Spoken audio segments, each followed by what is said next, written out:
we were living out in the country, 9 acres in the mountains with a stream and the house that we built ourselves, all that kind of stuff. And Latrobe is just down the road, and I saw an ad in the paper. This is before the internet. I know probably most people have no idea what an ad in the paper means, but yeah, I answered an ad, and Tom hired me along with a couple other guys to start at the quality assurance department at Take-Two. So that's how I ended up there.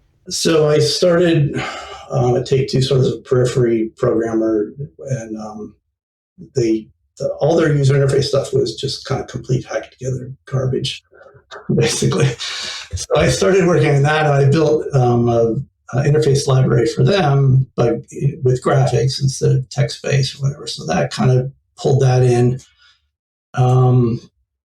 Fast forward again, I got put as assistant programmer on the Hell project, which was kind of a disaster, that project. After Hell, I don't know if you've ever seen it, which was the 3D Dennis Hopper. Yeah, right. Which was kind of a near disaster in a lot of ways because, I'm not freaking happy at all when 2 of my people are making this much noise. So, yeah, after that, we were doing the testing on that, and obviously the script was taking precedence there, too. So I think it was a good compromise. We were the guys who played all the games, and so they had us do all the puzzles. And then from then on, we just got more and more into design, all 4 of us. We started designing puzzles for Ripper. The QA department, we did all the puzzles for Ripper. That's weird. Oh, yeah, well, it was one of those things where John and FJ really wanted to concentrate on the script. And that's what they were the story and the script. And so, when we got the spec for Ripper, it was basically, here's the script, here's the scenes, here's what it's going to be, insert puzzle here, you guys. I mean, at the time, everyone was sort of in camps. There was like the cool guy art guys, and there was the super nerd programmers, and there was, the quiet genius designers that kind of came out of the closed room and said, here's the design, or whatever. So that's sort of how that worked. Unfucking believable. So that happened, and there we were. So that was that, and then on to Black Dahlia. So I had recently earned my Master of Fine Arts in Creative Writing, and I was back home in the Pittsburgh area. Was working, for an agency that sort of was tangentially, creative, but was looking for something a little more fulfilling. And was an avid gamer, had been for a number of years, and certainly everything from the old LucasArts Day of the Tentacle style adventure games,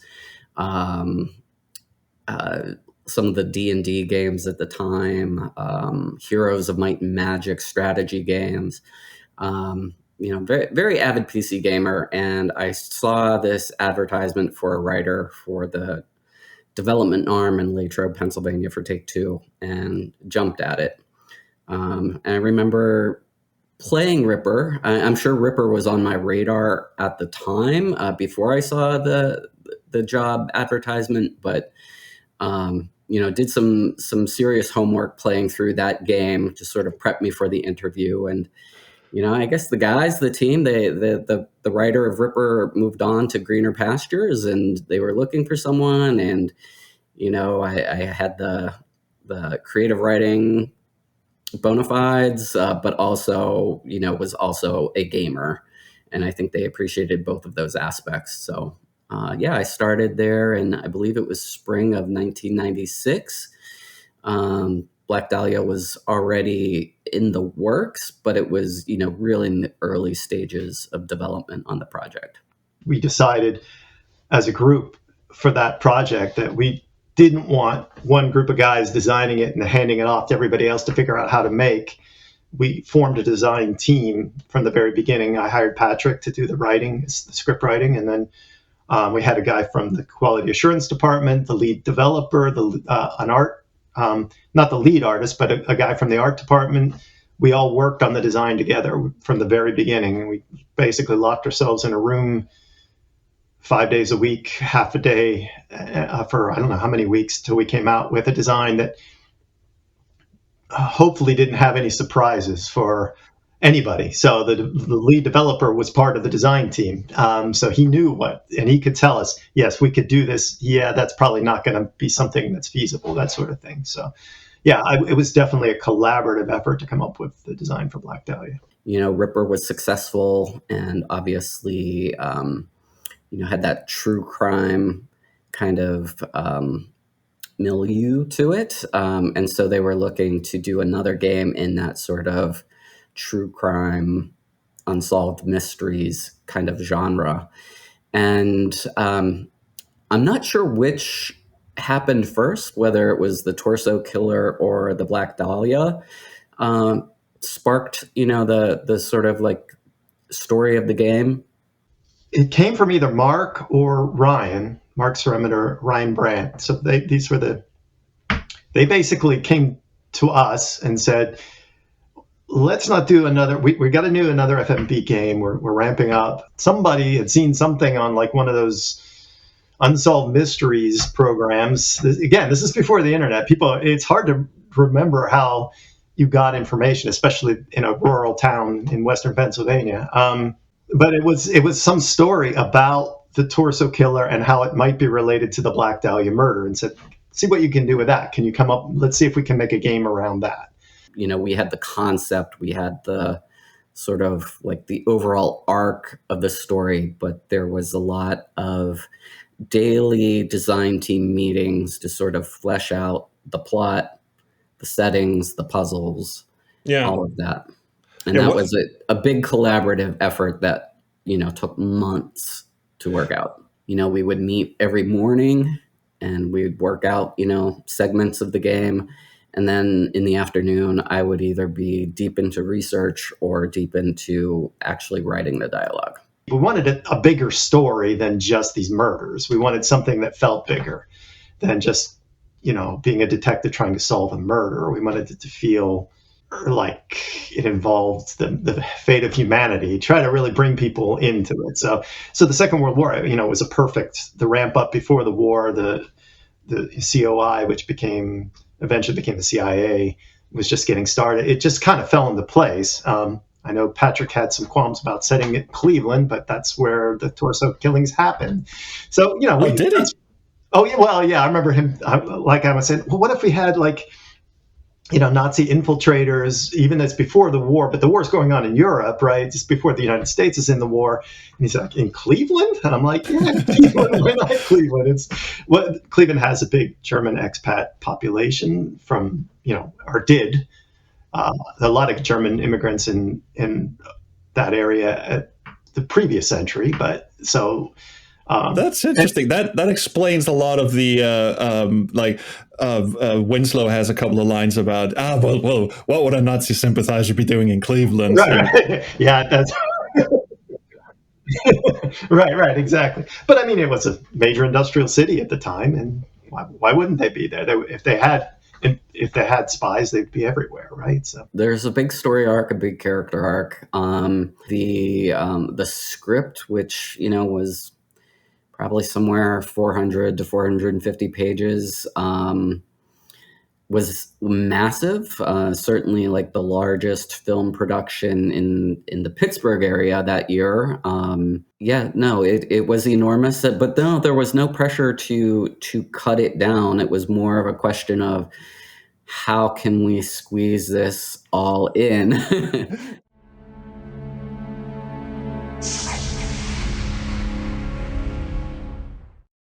I actually quite literally grew up in the business of production. My dad was a writer, producer, and director, as well as being an actor, a voice talent, really a Renaissance guy. And so, I grew up around the production studios, around the sets. And from the time I was a little kid, by the time I became a teenager, I was a production assistant on a lot of his projects, hung around on a weird little factoid about my dad. I know this isn't about my dad, but it's the background is my dad was part of the Mr. Rogers' Neighborhood show. So if you're familiar at all with Mr. Rogers' Neighborhood, Google Bob Trow and you'll come up with some stuff there. One of the things that I became kind of known for was being able to work well with actors, probably because I'd grown up, as an actor, as a voice talent, knew what it was like on the other side. I appreciate actors. And the other thing that happened while I was at PMI was it was a full production and post-production facility with graphics, one of the first doing 3D animation work. So I learned along the way as I was directing how to do a lot of things I worked with bluescreen regularly. I did a lot with compositing. I wasn't doing the actual compositing, but I'd be working with the guys that do that. And so I knew how to shoot for that, how to envision how all of these things come together. I have a 5-year-old son. Let's say you wanted to explain to him what a VFX/compositor does on just any project, not just Black Dahlia, but like any project. What would you tell him? Yeah, it's basically all the assets of a project come to one place. So if you have your 3D dinosaur in your real jungle, and then you got guys with ropes pulling the ropes to move the trees, and so that some trees need to be in front of the dinosaur, some trees need to be behind the dinosaur. The dinosaur needs a shadow on the real footage ground. Somebody has to stitch that all together and make it look real. Like the footage has grain, the dinosaur doesn't have grain, the grain needs matched.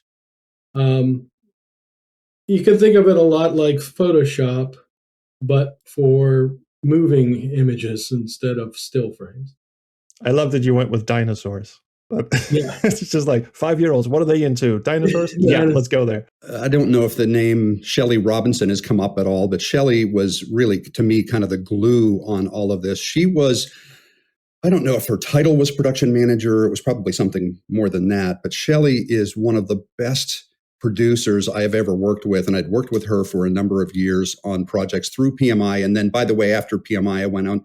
By the time Dahlia came around, I was an independent contractor with my own creative services company working as a director. And I had worked with Shelley on some complex projects. And but she is the one who recommended me to the folks at Take-Two, who were her client.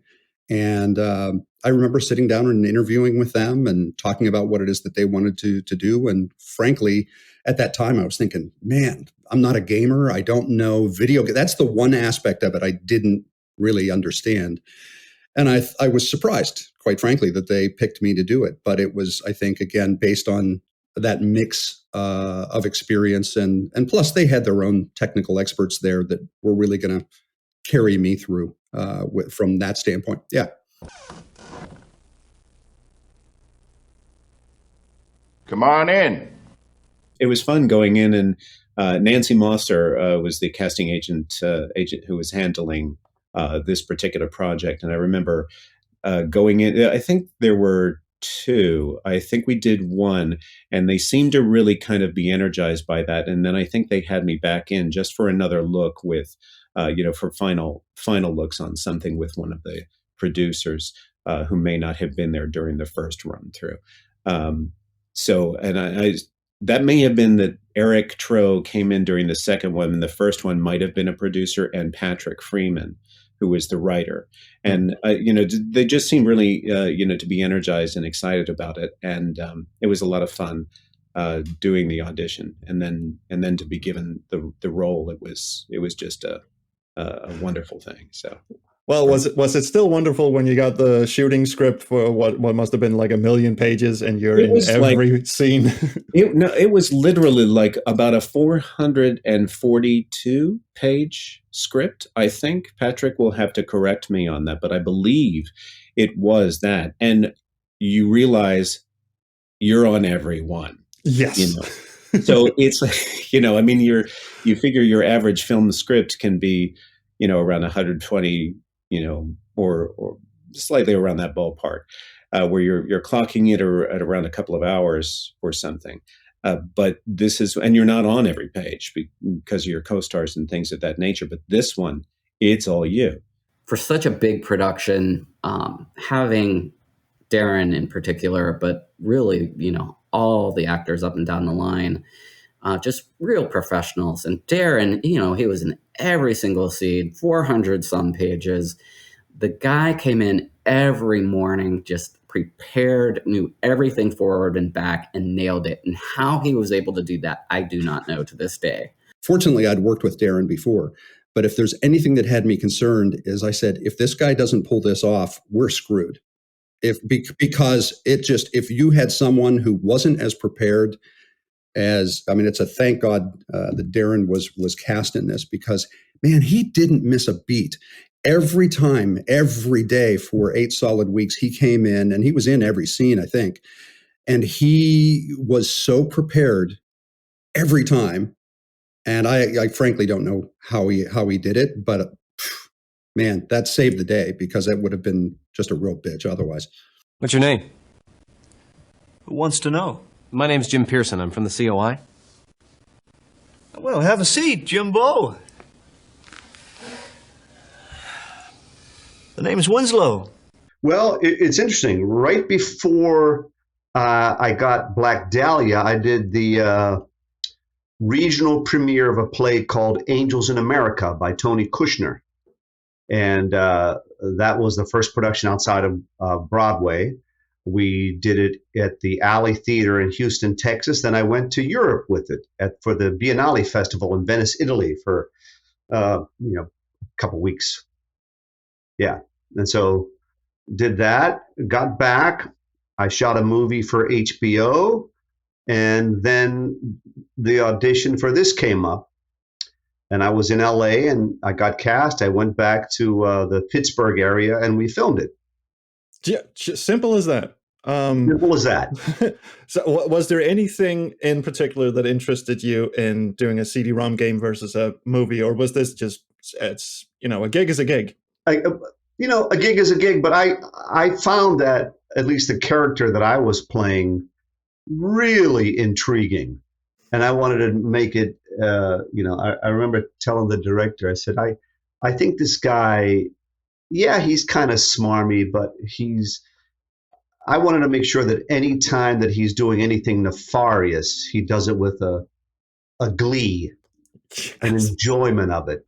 And that's what I wanted to bring to it. And, and that's what I remember working on. And they seemed to, and the director and the writers like, oh, this is good. This is, you know what I mean? They would be like, this is interesting. He knows how to go for that humor. And that was just very, very smart, and he just did it so well.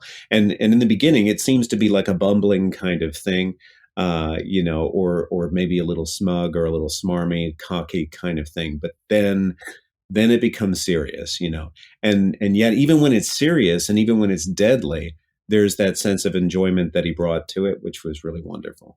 One of the most memorable days is when I was using a whip and hitting this one actor. Yeah. And I was trying to make sure I wasn't hitting him hard, like pull it back, using my stage combat training as an actor. But at one point, the guy said, "Damn, shit, that hurt." And they said, "Oh," I said, "Oh man," and then I felt so bad. I said, "Oh, dude, I'm so sorry."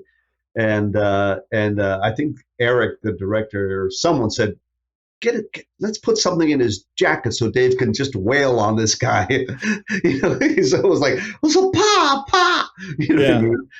Anyway, that was a fun day. And we had a great chat about the black and white scene where he kicks Al King around, and yes.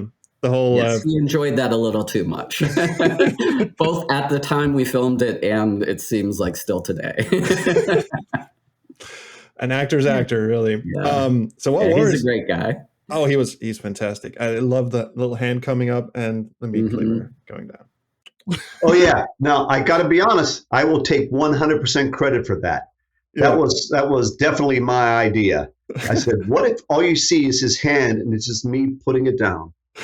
And the director goes, "Huh?" I'm like, "Just film it."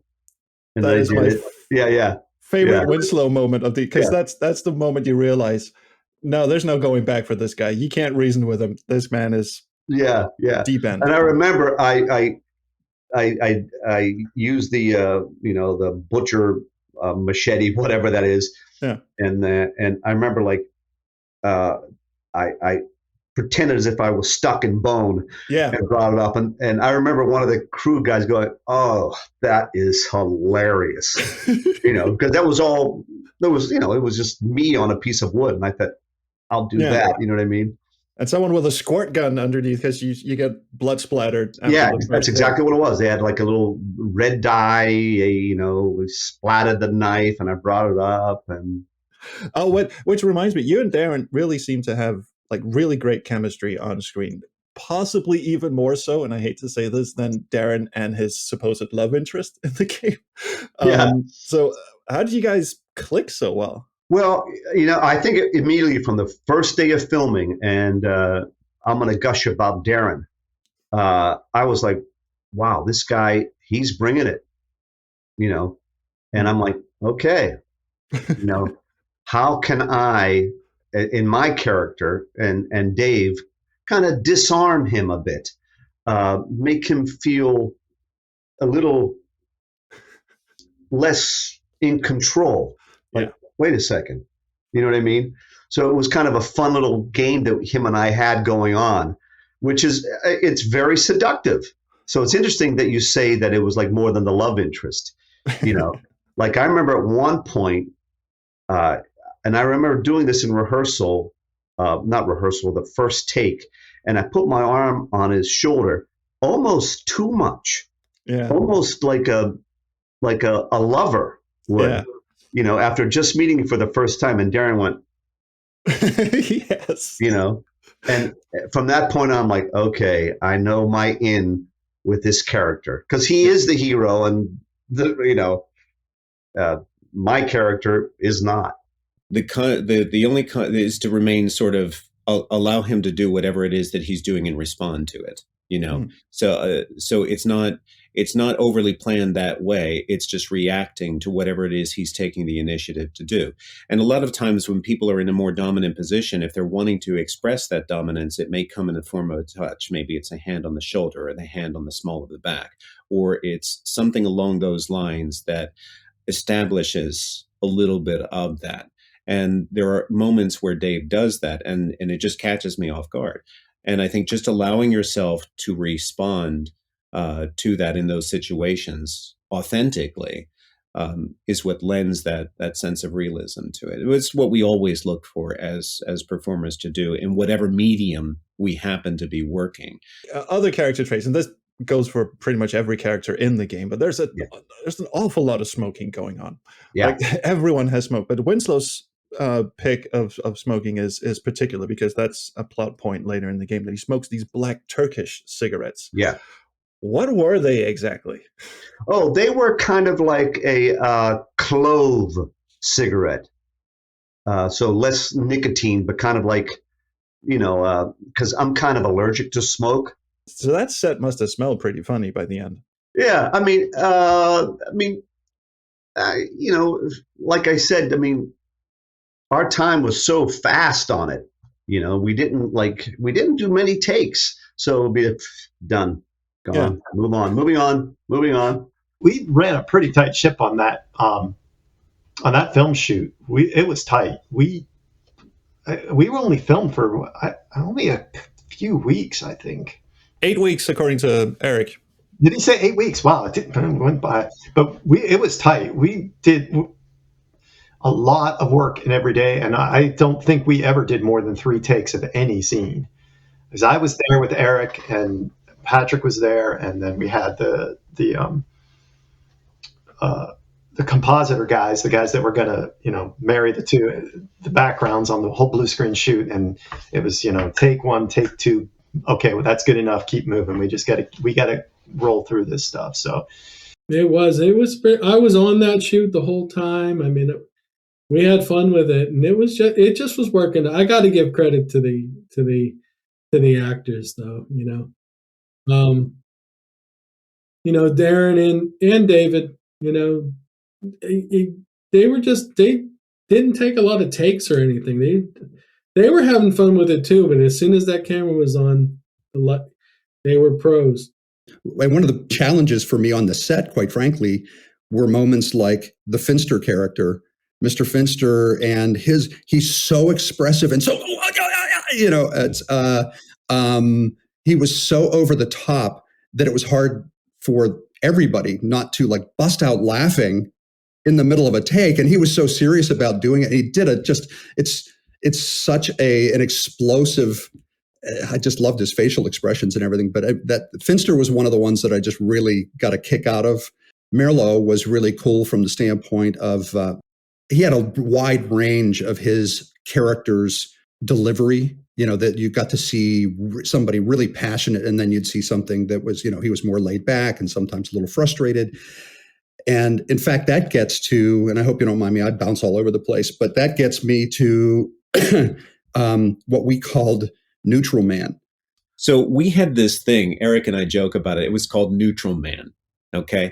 Because you can imagine these days, like if you're playing a game like Skyrim or something like that, you've got all these choices that go into it, or even Red Dead, is that you've got these choices that you can take. These are potential actions, but they can happen out of sequence. When you're doing that with live people, well, okay, you could ask this question, but what if you ask this other one first?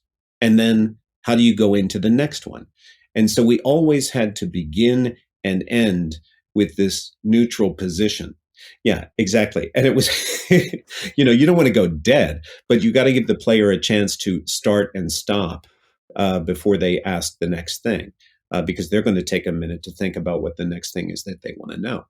And so we would have to start, have the scene, and then no matter what we were doing or how intense that it was, we would have to return to this kind of neutral position. And that was the whole idea. And you have somebody like, actually, those two characters, Merlot and Finster, as you think about. So the Pearson character asks a question, so the game player is, well, I'm going to ask him about this. And now all of a sudden the guy has an explosive response. Well, of course, as you know, that when you're telling the story, because it's interactive and nonlinear and can go these different directions, you always have to land in something that is this little sway and this kind of neutral expression. It can't be excited, can't be anything. And no matter what, every scene has to begin and end in that position. So you can be in somebody's face, and then you have to go back to this. Were you on set when Yes. this thing was filmed? Yes. Yeah. Like all the time? Every day. The only time I was not on set was the segment that they filmed with Dennis Hopper, which was at the LA studios. I did not make the short list for the people flying to the LA set. That was a very small team. Maybe that's where the budgeting comes in. They didn't send the whole team for that. I believe it was probably Steve Glastetter, our director, Eric. He has to be. Aaron, and maybe a small number of other people, but it was a very small team and a very quick shoot. I think that was just like maybe 2 or 3 days tops, if not a single day in LA. Yeah, I actually found the only times that were stressful and just not comfortable, and I kind of knew it going in, strangely enough, is I wasn't really looking forward to the West Coast stuff. And it was a different crew, and they were professional and all that kind of thing. It wasn't too much, but it didn't have the same vibe to it, and it's just a different feel. And it was, like I said, it was all good and everything else, but that was a more stressful shoot, and I was anxious to be done with that and head back. Dennis Hopper didn't realize that he was going to be on film. I don't know if Patrick told you that. Yeah, that was he that did. was in Yeah. LA, and then he thought it was going to be another 3D animatronic thing. Yeah, right. So it was kind of a whirlwind. I mean, we get in and out. Dennis Hopper only had the one day to shoot, right? So yeah, they set it up again. Mark and Shelley set it all up. I just remember, for instance, it's like with the straps on his arm when he's in the wheelchair, because he's in the sanitarium and everything. And it was like, no, crank him down. It was, he was very much into the almost method type of approach, but he wanted to feel it and all that sort of thing. But there was one where he just was really uncomfortable. And the rub was, I realized what it was at one point. is he kept feeling like I was limiting him and trying to tell him how to act, which it wasn't the case, but it was a matter of saying, I just don't think he understood the gameplay part of it. And this whole neutral man thing is just completely foreign to have anything that then has to go back to, that has to end in a certain way, or you can't move out of this type of frame or whatever just because of the effects in the gameplay. Not that there was a ton of that with him, but it was still, he just really wanted to have the freedom to do what he wanted to do. And you just don't have that necessarily with the game. And he didn't understand, Dennis Hopper did not understand, as I recall, that he was supposed to be, for the last scene, he was lobotomized. He was just supposed to stare at the screen. And I remember Eric was like trying to, no, you need to stand still. And Dennis Hopper was like, what do you mean? I can't act. And it's like, because he didn't have any makeup. We put in the lobotomy scars and all that stuff in post. That was all added later. So he didn't realize what was going on. But conversely, and I've always been such a huge Teri Garr fan, I was just actually so much looking forward to working with her and hoping that she was, the type of personality that I hoped she would be. And she was such a delight to work with. We had the scene set up and blocked, and she showed up with a cast on her foot and a cane. She couldn't follow any of the blocking because she could only sit. She had injured her foot. I can't remember if she had MS or what it was, but she was really struggling at that point with the ability to walk and use her right arm, I think.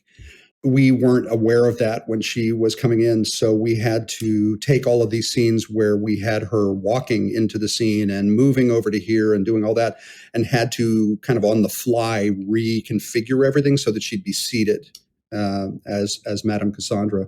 And it all worked out fine, but that's one of those things you think, well, again, if you're shooting a film or you're shooting something else that's just live action, it's not that big of a deal. Okay, we'll do it. We'll move all the stuff and do it on the couch. And but in the case of this, because of the gameplay, because of the CGI set and all that sort of thing, it all had to be completely reconfigured so that she could do that. And I remember that we were scrambled to reblock the scene. Eric and Patrick and I reblocked the scene with Derek and her, and she was a pro. I mean, she didn't know her lines. She was, but yeah, that's.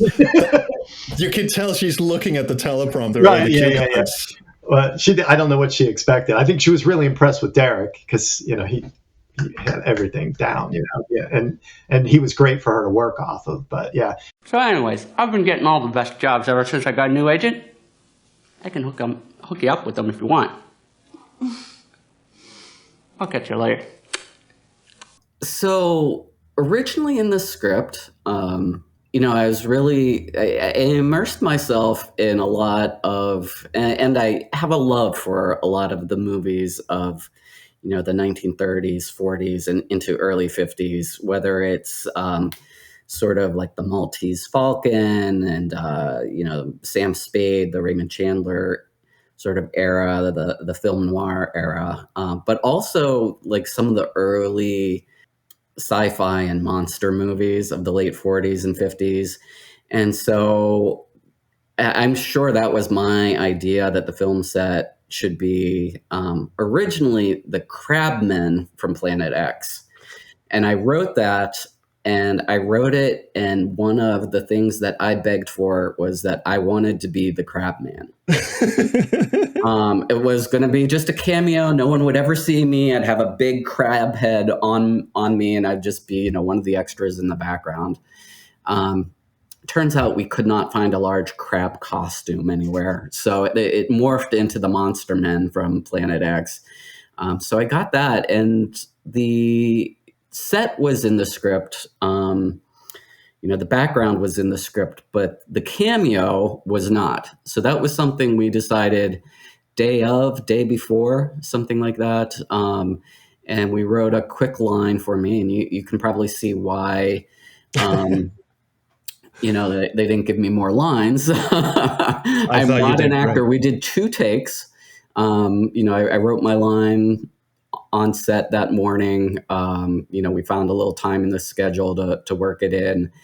And we did 2 takes. And the first take, the costume was so darn big that I had no peripheral vision. And so Darren, his character Jim Pearson, steps up behind me, and that's my cue to hit it. But I couldn't see him at all. So the first take was ruined because I missed my cue. And then the second scene, what we decided, since I couldn't see him, was that he was actually going to bump into me. And that was going to be my cue to leave. And so that worked just perfectly, but I did stumble a little bit on my dialogue. I can hook you up with them if you want. And then we just had to move on. So Yeah. I made it into the game, but if we could have had a third take, I would have nailed it.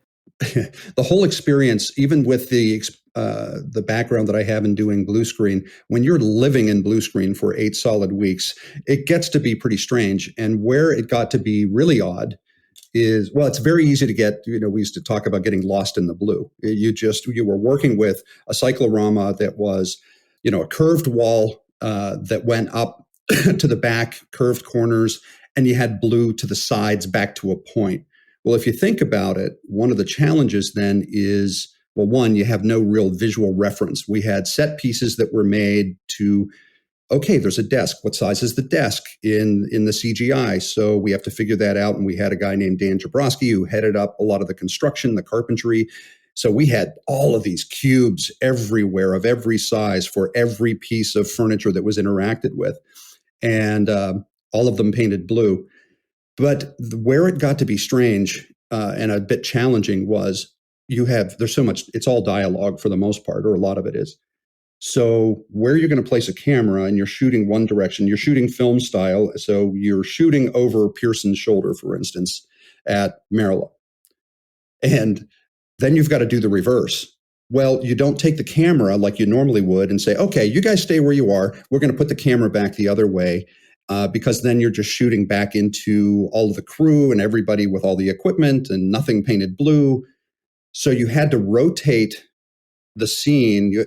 And that also meant, think about it, for Ed Letary and the other lighting guys, that also meant if it's lit from the side, and you think of Merlot's office, for instance, with the slashes, the light effects, they went to the trouble to do that. I thought that was great. So through the window blinds, you have some slashes of light. And you have a distinct light source. As soon as you turn all of that around, you have to relight and make sure that it's going to come from the same direction. And yet you still have no reference whatsoever. And you're going, I think this is right. So it got to the point where I started to make little, a mini set out of cardboard, just, little boxes, little things, even just to represent. Like a little diorama thing. Yeah, exactly. Yeah. And then you would just take that and turn it to say, okay, this is what we have to create now. And it's just, I can't emphasize enough how strange it was to just be in a sea of blue where you have no reference points whatsoever, so that took some getting used to. Funny little thing, because we were all, obviously it's all blue screen. It's really easy to lose your perspective because everything's all chroma blue. And from the boxes that we would sit on that would turn into chairs, or the ones that would turn into desks and things like that, everything was blue. So we go in through this portal pursuing Winslow, and there's this run up to the portal and a jump off the box, and I lost my sense of depth. And when I launched off the box, I wasn't really looking any longer where I was going, and the next thing I know, I slam into the back wall, the chroma blue wall. But because I'm covered in blood and soot and ash, I left this mark. It was like a police scene, crime scene. It was my outline shape that was left on the wall, and because everything has to be, carefully, just so everything keys when it's digitized, they had to take time to repaint the wall and wait for it all to dry before they could go through shooting again. That was a literal setback. Yeah. Where we had to, yeah, that's right. And it was just, I think what he would say is he probably just lost, you don't have any depth. It's just he was leaping into something that unfortunately had a barrier there. And I think, again, you had the cyclorama, so that's a curved floor also. So even if he he might have even hit that and fall. It may have even pressed him forward even more. But yeah, that one required that's about the only thing I can think of where there was really a matter of anything that was done that required, okay, well, we're shut down for a while until and you'd think you just paint it blue, but that blue goes on very dark, then it has to dry and get to the right color. Or otherwise stuff doesn't key. And plus he had to recover anyway. At first we were going to use a production company to produce it. But then we were talking, and I was like, we don't really need a production company. We need more like a line producer, and we need to get all our own people situated. There was a company, PMI, in Pittsburgh here. They were really nice, and they were really helpful, and we really wanted to use them, but we thought we would lose control, so to speak. So basically, we got the line producer, and I was told call a lighting guy and find a lighting guy that knows how to do blue screen. So I'm calling around, and there's Ed Lettieri is who I call. Now this guy is a pro. This guy, he lit entire avenues for car chase scenes. You know what I mean? And I'm this 25-year-old kid, and basically what I told him is I basically said, I don't remember the exact conversation, but I'm like, you're the pro, and I got some stuff I need, and I need you to listen to me. So if you're willing to work with me and listen to me, I'll hire you for this, because he's a hell of a guy. He listened to everything I said. He's like, I could see the doubt in his eyes, and I'm like, number one thing, it's like today in film, they light perfectly. But back then, they just had a standard way of lighting for TV. They put a little backlight on you to give an edge. And that edge created all kinds of problems.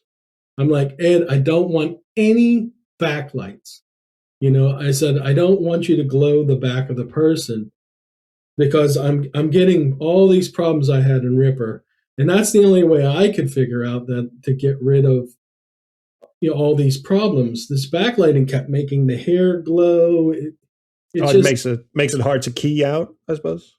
Yeah, it makes it hard. You can key well, but it just doesn't match the background. Like every shot would have to have a glowing lamp behind you in order to get at that to work, and I don't really need that. I can add that. So and he's like, okay, we did a few tests, and it's like, I see where you're going. I said, this is mass produced. We're going to have hours worth of footage, and we need to composite them quickly. Did your background in theater help you with imagining? Absolutely, it did. That's a great question, Trolls. Yeah, absolutely. I remember doing the sewer scene, and I was just walking, and you had oh, okay, I did the old, acting technique. Okay, you're in a blank room. Okay, now there's a ravine, and you're going to slip, and you got to do this. And then you add in the sensory of the stink and the smell of the water, and a rat maybe crawling around the floor, and all you have is the actor's imagination. So yeah, it was like being in a sandbox and making it as real as possible, just like you do as kids. You know what I mean?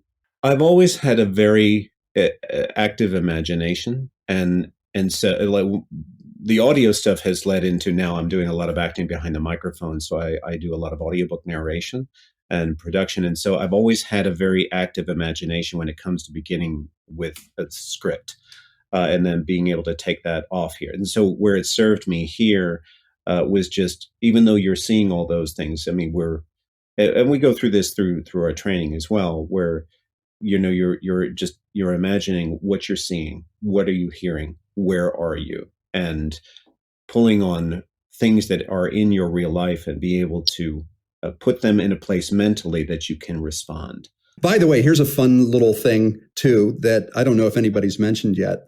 But one of the things that I remember so well about production in Pittsburgh, again, for a good solid 6 weeks or so, is that studio was shot at a place called J. Verno Studios, which was primarily a photo studio. Even though they had a soundstage, but it was really a photo studio. And we were working this big area that was big enough to put cars in. So they do photo shoots of cars and things like that. But the whole studio is situated right next to about 4 railroad tracks that were active.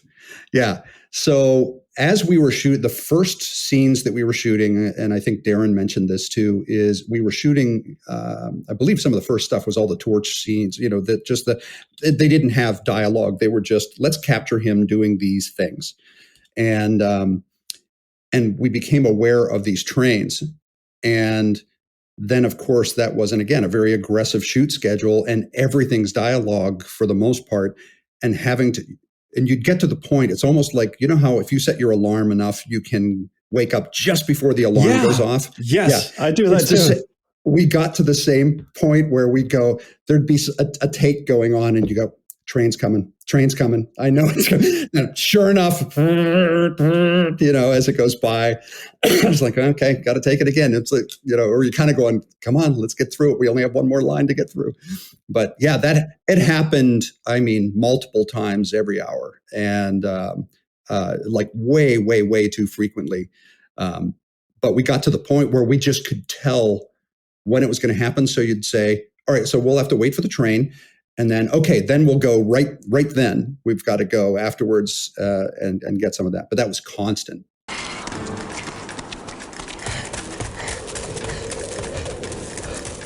The worst part was the intro. When we did the whole intro sequence, I don't know if Eric told you or Patrick any horror stories about that.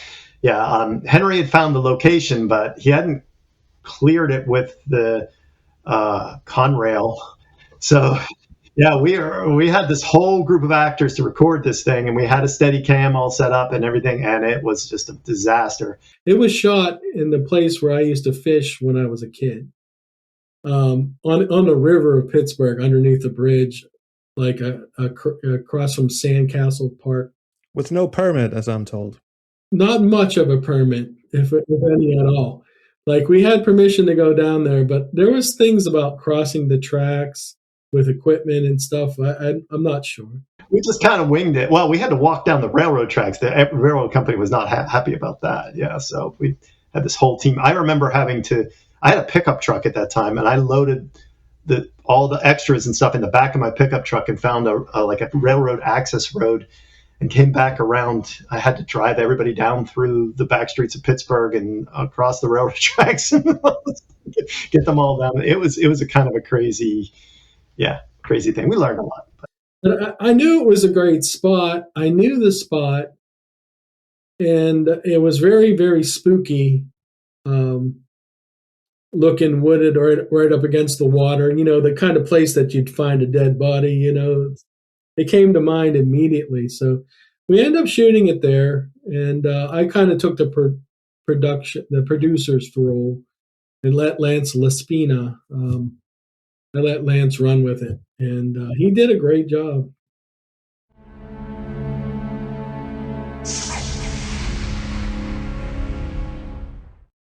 Can I say something about take 2 a little bit first? Yeah, if you want it off the record, let me know. I'll cut it out. No.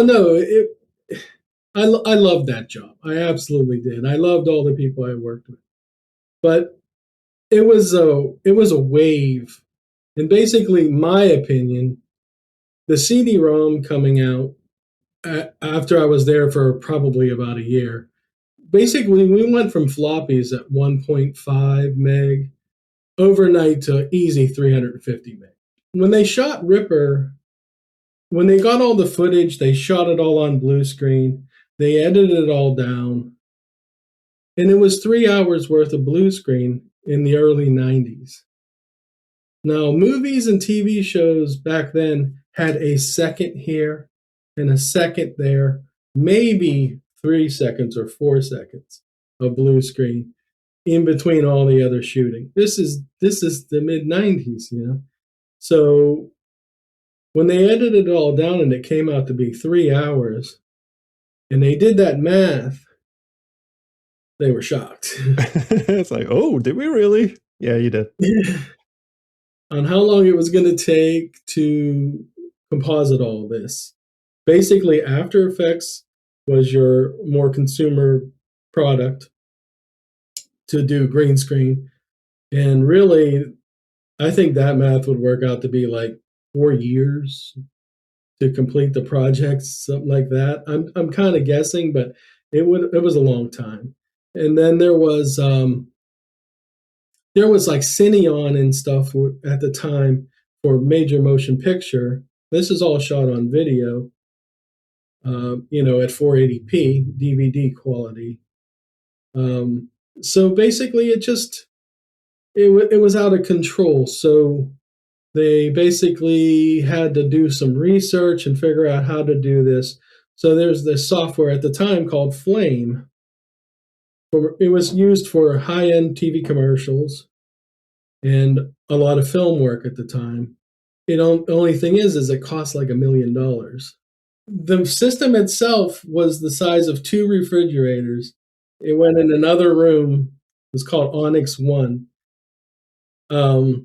And so they bought a used version. I think I'm kind of guessing here, but I think it was like $500,000, this used version.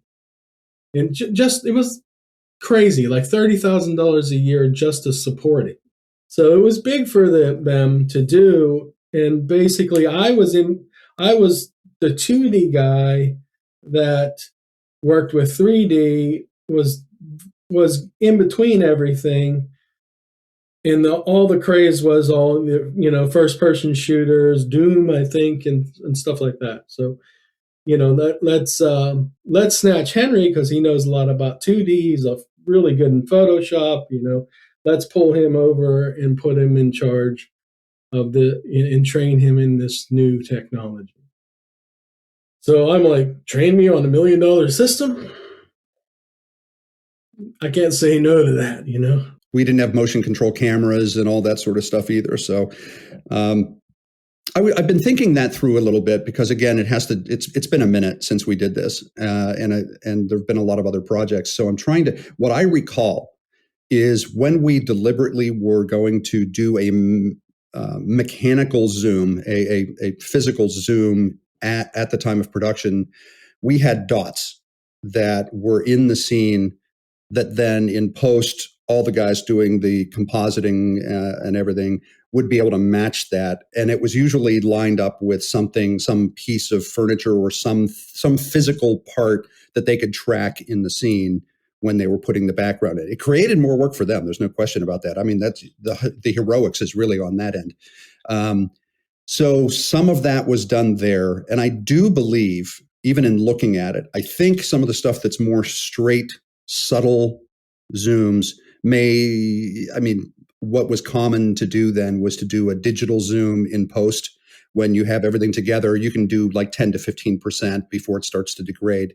So some of that I think was probably done in post that way. But yeah, I remember all the dots and things like that we had to do. So those guys could do that.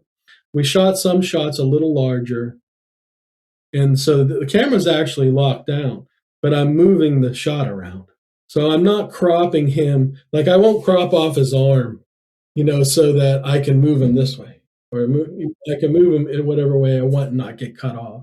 So I was panning and scanning a green screen with the background removed, and I would lock that into a much larger 3D background, and I'd move it around, creating camera movement. And basically, we're taking standard. I call it standard def still, but it's 480p, and we're going to downsize it anyways, and we're going to take it to 12 frames per second. We're cutting everything in half, because computers couldn't even run full screen video back then. So it was a lot of trickery. So your character also has the most complicated piece of prosthetic makeup, which is the bit at the end where he rips his eyeball out. Yeah, that was something. They made that, and they had this like a circle thing, and then there's a black thing, and you couldn't see, of course, and then it had a fake eye. You know what I mean? Yeah. And that's one take. One take. We did that. One take because I knew like we got to get it right the first time because this shit sucked having it on my face. You know what I mean? So I'm like, okay. So I just started, whatever the gobble, blah, blah, blah, blah, blah, blah, blah, rip it off. Yeah. That was one where, I mean, really kudos to Patty Bell, who was the makeup, she led all the makeup stuff. And special effects and prosthetics are not her specialty. And she did her homework, and she had multiple options together. And if I'm not mistaken, I think it was the first one that actually worked. But yeah, that was fairly involved. But there was a lot of question as to whether whether we were going to be able to pull that off or not. And of course, it was going to have all of the after effects and everything, or the things that were done in post, to make it even more dramatic. I remember working on that shot. I mean, it was pretty stressful because, like, during the shoot, it was supposed to be like different with his eye, and they're like, we can't do this kind of makeup on his eye. Like, it's not working out, So basically, we're like, I'm pretty much saying, well, if you put a patch over his eye and it looks all bloody, I say, well, I'll add the lightning in, and I'll make it look burnt. And that's how the lightning came when he's reaching into his eye, that magical lightning. I added it in to make it look like his eye socket was full and burnt. Oh, I got one more for you, and this is one that probably not everybody saw. And again, I didn't play the game, so I never did get to see how this was. But there were the Easter eggs that were always fun to do. But there is one, and this is I'm just awkward anyway. So there is a scene where one of the bathing beauties, if you did a certain thing, she'll take her top off, right? She'll go topless. And for me, from a directing standpoint, it was so awkward to, it became okay, now, good, and lay there. Okay, now take your top off. Okay, all right, good. Now lay that. Yeah, and are we good? Are we good? Do we need to do another? Oh, we do need to do another. Okay, so it was that was so strange for me to do that. One fun little tidbit that I want to mention there, you just reminded me of it. So the other thing besides, obviously things like Raiders of the Lost Ark, we were big Seinfeld fans. And so George Costanza has this whole bit in one of the episodes where he's looking for the Penske files. Oh, yeah. So we deliberately named the character Walter Penske so that we could bring up the reference to the Penske files in the game. Do you know that reminds me of something that I completely glossed over in one of the train schedules. Art Vandelay? Art Vandelay's in there. Yep, another one of them. One of our Seinfeld references that we squeezed in. I'm a big fan of Seinfeld myself, so I completely forgot about the Penske files, but who can forget Art Vandelay, famous architect? Yes. So a lot of the Easter egg things were stuff that just kind of came out, and somebody would say, okay, play with this a little bit. Some of it was, I don't remember if any of it was just sort of like blooper type stuff that we captured. But some of the Easter eggy thing, I remember with the spinning and the dizziness one. I remember that one where I think it's keyed if you just set your cursor on the side and spin, and eventually something will trigger that will show me dealing with the dizziness and falling over. I think some of those things might have been not planned, but sort of say, oh, it'd be funny if we asked them to do this, and they would ask, and I would play with it. Those kind of moments. My favorite one is when you're in the LA hotel room and you're on the phone and you can call up different people. And Pearson making prank calls is just the best. There's one the best one is, hi, is your refrigerator running? You better go catch it. And you just slam the phone down. Yeah, that was sort of one of those things where we just opened it up and said, let's riff on this. And some people might suggest, okay, why don't you do this? And sometimes it would be something that I came up with. But we were just having fun, at that moment in time. I put one of those Easter egg in at the end of the 4-hour cut movie. There's one in the Austrian monastery cellar where you crack open a bottle of wine and just wink at the camera. Oh, that's a good one. Yeah, I do remember that one now.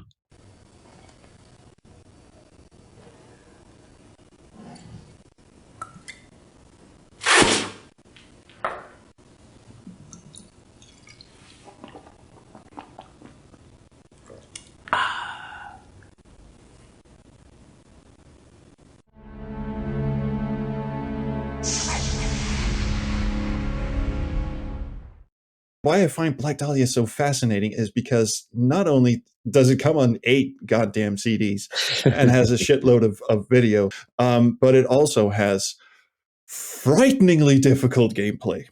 Yes. Like, absurdly, this is one of the hardest games I I've ever would not played. have been able to get through without this. I've got that one too. Okay. So, exactly. For anybody watching, the puzzles are really hard. Yeah, so I would credit, let's say credit, most of the puzzle design to a few key people, and Steve Glastetter as the lead designer being one of them, and then Greg Brown, who's the lead programmer on the game. And I think the two of them really excelled at and enjoyed the sort of, I believe you described it as logic puzzles. Yes. That was their forte and their strength. And yeah, some of them were truly diabolical and passed over my head at the time we were talking about it, at the time I was witnessing it in development and then trying to play it afterwards. So, well, it's always a danger when you get close to things. And I know that people complain about how difficult the puzzles are in Dahlia too. I mean, when you're close to it, it seems simple. The more you look at it, the simpler it looks. And then, you need to be able to step back. And sometimes you don't have time to step back and say, oh, wait, it's not like now where you could release a beta online and let people check it or something like that. So, I mean, in hell, I wasn't involved in the production at all. And Ripper, not much. So I'm not sure, but I know both of those games. The designers, like I said, sort of came out of the room and handed down the Holy Grail and said, "Here's the design. Go make this." And the result of that was there was kind of no peer review on it, essentially. So there was a lot of plot holes. There was a lot of puzzles. Like, oh, we need 5 more puzzles. Can you? How about sliding tiles? Okay, right. So that's kind of how that was done. The Black Dahlia, I think I saw Steve's interview and he told you that we had a team did this, right? I think we all had a hand in all of them. I don't know that Greg should take the blame for the hard puzzles. I mean, he might have thought some of them seemed too easy in the meetings. I mean, like I said, we all worked on them together. But I think I have to take the blame for the dream puzzle. Was there the voices? Yeah. Oh yeah. That's not too bad actually. I think the one surprise about that one is that you have to go back through the portal and navigate these wonky 360 rooms where you have to listen to the voices. Right. And such. It's all audio, right? You have to kind of focus on the different audible things. I thought that was kind of a different take. I don't think anybody had ever done anything like that I knew of at the time. And I think that wasn't there a bank, the 3D bank, like that you had to get the key out of. There was like, I know I actually had as a kid, and I brought it in, and we talked about it. Is a little wooden bank that was a water wheel, and that was a real thing where you. I remember that one. Yeah, it's in Louis Fisher's loft. He's got he's got a key in it. Yeah, right. That one felt like a bit of trial and error, to be honest. Well, yeah, and it was at first because the actual bank was. That's what you had to do with it, but it only had like 3 moving parts. You have to slide something one way, and spin the wheel. I can't even remember. I don't know what happened to that bank, but I remember our publisher at that time when they were testing it said, "This is too trial and error. You need to put some clues." So we did actually put clues on the wall in there, but they were pretty vague. Oh shit! Okay, well that's on me then. That's on me because I saw the hints for because once you get the key out of the thing and you have to put it in the drawer, the drawer is another puzzle. You have to turn it this way and then that way and then this way. Right. And there's a very obvious hint to the key puzzle. I was not looking around enough. Okay, that's on me. Yeah, so I mean, everyone was doing their thing, but we met every day for a few months, and that was kind of the peer review part of it. So somebody, when you got to the puzzles, somebody had a concept or an idea, and then we talk it through, and then somebody'd say like, well, we've already done that, or what about this? Or maybe what if we did this instead or whatever? And Stephen and his people would kind of work through that and come up with some possible solutions and what it would do and where we should put clues and that kind of thing. We really wanted the puzzles to feel like they were integral to the story. We didn't want to step out of the story to present the puzzle. The jury has spoken on the outcome of the puzzle, so that's fine. But the goal was to put the puzzles in the environment that they were in, make them feel like they're part of the story, not, more sliding tiles or whatever, right? We tried to eliminate a lot of the sandwich puzzles that are popular in all those games. There was an inside joke about sandwich puzzles, is what we used to call them. We need, the old Sierra sandwich puzzles. We need the magic bread. Go get the magic bread, bring it back to and then go get the magic ham to make this. You got to get all the things together, and then it's done. I think there was even we put an Easter egg in Black Dahlia about that. Was it a Gabriel Knight Easter egg? There's a place in a diner with Gabe and... I asked Patrick about that, and he was like, nah, that's not a Gabriel Knight reference. Gabe and Grace, is this a direct reference to the Gabriel Knight series? Will you be disappointed if I say no? No, absolutely not. I'm just because it's online. People are saying Easter eggs. Black Dahlia references. I know because I'm a fan of that game as well, and I believe you are too. But no, I don't think that was a reference to them. I don't honestly remember how we came up with those names. There's a chance that it was, but I think that was probably just more coincidental. Yes, it was a Gabriel Knight reference. Absolutely. Yeah, it was absolutely because she was yelling at him to make the sandwiches or something like that. Yeah. Gabe, where's that sandwich? I'm making them as fast as I can, Gracie. We didn't want to leave the puzzles to be an afterthought. We wanted it all to mesh and to be immersive. Yeah, like opposed to Ripper, as like story first and let the QA testers design the puzzle. Right. I mean, Ripper was easier, probably lended itself to that better because, you have this sort of virtual cyber world where people could have any kind of crazy way of protecting their private site or whatever it was, the private space. But in something set in the real world, especially pre-modern technology, the puzzles had to make sense in the context of the story, and you didn't want the story to overtake the puzzles. Like sort of, I don't want to bust on Hell too much, but as a tester on Hell, I mean, I think we used to time it. It was like 18 minutes from the time you started the game till you actually got to do anything, something like that.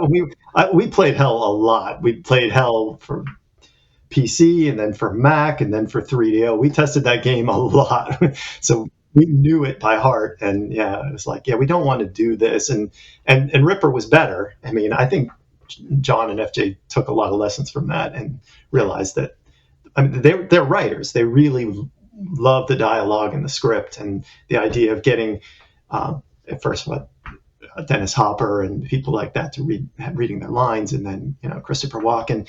They wanted the script, and I think they were. I mean, I didn't work closely with them, so I can't put words in their mouths or make assumptions. But they really enjoyed the script, and they wanted the script to carry the story, and it did. I think Ripper's very immersive because of that. But we couldn't be quite so contrived for how the puzzles could get inserted into the storyline because it had to feel like it belonged there in the time, in the context of the situation that's going on. A lot of those, if you get too many of those, and we saw other games and some of our other previous games, but it gets really contrived because they just run out of things to do. Like, go ask the captain for something and he'll give you the code, kind of a thing. And so we tried to sort of detrivialize the gameplay by making it more seamless and be parts of the environment and the puzzles. I know that a lot of them were hard, but the intention was that they felt like they made sense in the context where you were trying to solve them. Not just random how many codes can I punch in the door code or whatever? Like, how many times can you do that? Yeah, Ripper had a lot of door codes. Yeah, and that was because of just basically lack of imagination and lack of, like, we need 5 more puzzles. Okay, we stick a door code in or whatever, right?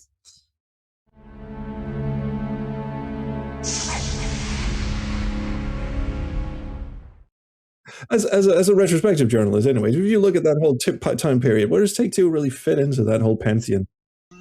Well, they were a developer and a publisher, and as a developer, they didn't really do much great. They did kind of publish some more solid games. They didn't always do the best job with them. Cough, Callahan's Frostime Saloon, cough. But they did have some interesting stuff like on their books. Their adventure games I always thought were really weak. And they suffered from one specific problem. Well, okay, not so much Bureau 13, that had its own problems. The problems with their other adventure games is that they had a really cool idea, which they sold the games on, and then that wasn't what the games were about. So, like, Hell Cyberpunk Thriller is a great concept. A cyberpunk world where the government has a deal with Hell to send people it doesn't like. Really cool concept. What happens? Oh, it's actually all just virtual reality. Spoiler. Ripper. We're going to do Jack the Ripper in a cyberpunk future. Themes develop. What happens? It has nothing to do with Jack the Ripper. It's just they're playing a video game about Jack the Ripper. Black Dahlia. We're going to do a game named after this famous murder. The murder has nothing to do with anything in the game. I mean, technically it has a bit more than the other two because she is in it for like 3 minutes. But, when people think Black Dahlia, they're not thinking of a magical gem that allows for dream-walking Nazis. So like expectation, do you recall how the game was received on the other end post-release? I remember that it was mixed. I think that we got good reviews. I remember seeing a lot of reviews that were very complimentary, but then the rating was just a point or two below the threshold. I don't want to get into all of my theories as to why that happened, but I will say that Take-Two was not always paying its bills at that point. And there was a lot of resentment from the publications and things like that for advertising that wasn't being paid for. So Black Dahlia was written as a DOS game, and it got released. We had a Windows 1 kind of halfway through development. The graphics guy wrote Windows drivers for it.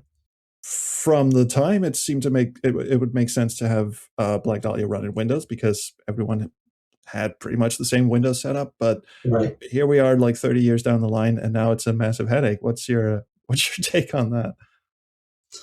Yeah, I mean, it's unfortunate if that kind of wrecked the legacy of the game, which you're kind of saying that's probably what happened. And I don't disagree with you. But yeah, I mean, at the time, that was just the best option. How were the contemporary reviews? That is such a... I have to stop putting that in my scripts, by the way. Contemporary reviews is so hard to say for me. Anyway, what were the contemporary reviews of Black Dahlia that you can remember? They varied. They weren't negative, but they were kind of the upper end of meh. I think is probably the nice thing. Again, it didn't commit any kind of game crimes. It was a perfectly solid adventure game. Like if it was being played by an adventure game fan, it would do okay. If it was being played by someone who was sort of told it's the next interactive movie, I think it probably did less well. But I think it was like sort of a 70%, 50-70% kind of game, kind of for the most part. Honestly, I didn't really think about it too much. Again, it was personal, but it wasn't my game. It was the team. It was a team thing. I didn't feel like, oh, this was my masterpiece or anything like that. I think we did a good job. I think we made something that was very unique and very good, very compelling and immersive. Yeah, there are things we could have done differently to maybe make it more successful. But like you said, the world was moving on, being at that point as well. So yeah, we were sort of like right on the verge of hair metal, basically, right? id Software invented grunge, and you guys were still playing prog rock. But yeah. I mean, we were like at the pinnacle of metal right before hair metal came out, and then everything went down the toilet, and then we went to grunge. I mean, that's kind of how I think about it. Because I think one thing which people kind of forget is that when we talk about the era of interactive movies, we're kind of talking 2 years. Like, we're talking 1995 and 1996. They started making them, they started releasing them, nobody bought them, they stopped. And these are games which had budgets of around $4 million, which for the time was massive.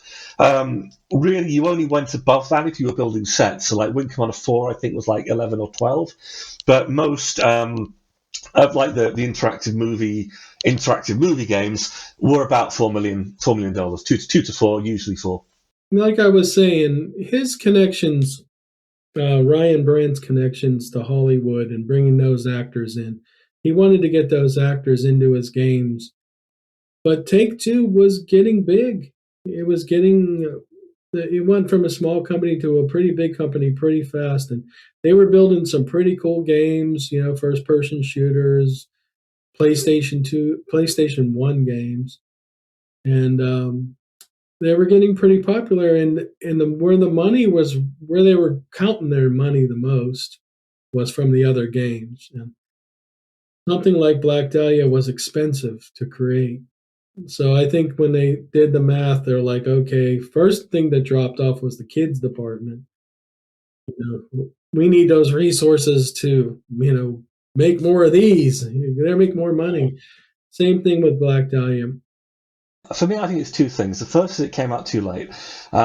Basically, like I said, most adventure interactive movies of the kind which when we talk about interactive movies, not like games with FMV, like I said, you're talking about a 2-year window. And Black Dahlia was out of that, when basically everyone's opinions of interactive movies they are low gameplay wastes of time with bad acting. And again, this isn't a good on Black Dahlia specifically. This is just a perception. The people had been burned. And if they hadn't been burned, they'd read so many reviews and news stories and, seen these games like The Friend's House that they aren't being suckered in by FMV anymore. It's just not working. This is also a time when adventure games in general are on a downturn. Because we're not that far out from Grim Fandango kind of underperforming. And like, if any game shouldn't have underperformed, it's Grim freaking Fandango. Run, you pigeons! It's Robert Frost! I think the writing was on the wall, and there was, I remember a lot of excitement from the New York office talking about this little game that I'd never heard of at the time called Grand Theft Auto. Oh, who knew? And I think that was either number 1 or number 2. I forget, but it was like before it was like the big name in the genre that it is now. But there was, a real buzz over games like that. And that was coming at either the tail end when we were launching the game, or it was just recently post-launch of the game, that was getting the hype and the buzz out of the business office in New York and ours. I think they probably at that time had already decided to, cut bait on our team in Latrobe. I think Ryan, he was younger than me, but he had certain passions. I believe he really liked the kids stuff, and I think he really wanted the Hollywood actors in. But when it comes down to math, I think I would guess he gave in. And I think that the puzzle's not good, but the actual movie, side of the game, is actually impressively well done when you compare it to like most other kind of green screen driven games of the time. It has a really good sense of atmosphere. Like, I think they do a fantastic job with the set design and making it like feel like interactive and sort of like poking around and stuff. And I think the cast, for the most part, does a pretty good job, even if I still mentally think that the guy who plays the police officer in the fedora is Nilo from the Pandora Directive. Yeah, it's not, but it just every time I see him, I have to say, this is why I think all of us are excited to talk to you about this, because just in general, it never got its day. It never got its day. the suffering of Ripper was a punishment on the whole company to get it done. And Black Dahlia went so smoothly that I just have to say how smooth it went is my yes, I did it. Like it was the opposite of Ripper in every way. We just did the shots, we had fun with it. Everything was working. It was I remember it being just a fun set. Kind of like a controlled chaos in a way, because it's a massive undertaking. We live in a glass house. We all need each other, and the worst thing that we can do is make somebody else have to work through it because we think we're something super special. It's really about serving the story, and telling that for the people who are going to be either watching it or, in this case, playing it, to invite them into a world that really seems to feel alive. Even if something's very complex and there's a lot of stress, I love having a fun set. I love having interaction. And we were working with people that we trusted. All of these, it was like a reunion for me going into such a large production. It's like, oh my gosh, I haven't worked with, there were people I worked with regularly, and then I'm seeing other crew people that I hadn't worked with in a good bit of time. And then you're seeing actors coming in that you go, oh my gosh, oh yeah. And I mean, I knew most of them. And then everybody from Take Two was really a lot of fun too. And so even amidst all of this stuff, we just had a good time. And that's the way it should be. We realize it's so much harder to think that it all rests on you. But if you get the freedom to focus on what you do and let your fellow performers have their moment and bring to the table something that allows them to shine, it's so much easier to share that with them because that's what they're there to do. I don't see why we can't be supportive of each other in this business. Yeah, I mean, we were sort of firing on all cylinders at that point, and so we had really good people in place, it's as far as the retrospective part, I mean, that's kind of where it solidified in my career that if you have really quality people, they can work within the reality they're giving and produce magic, instead of whining about, well, we didn't have this, we didn't. I mean, imagine like Michelangelo making David and his contemporaries like, well, my rock had a crack in it, or whatever, but it was really eye-opening that you have really quality people and they can just make magic. We had it so streamlined, and I don't know if it was the subject matter or, I mean, I love the murder mystery aspect of it. I mean, the acting was great. It's never got its time to shine. I mean, I think that's one of the reasons everybody has really good memories of this from being part of it. Is it was a bitch from a work standpoint, but man, was it a fun time together. I mean, there was just somehow as stressed out as everybody would get, we all still find ways to laugh and commiserate or whatever it was. But it was really a fun experience.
That's me, Jim Pearson.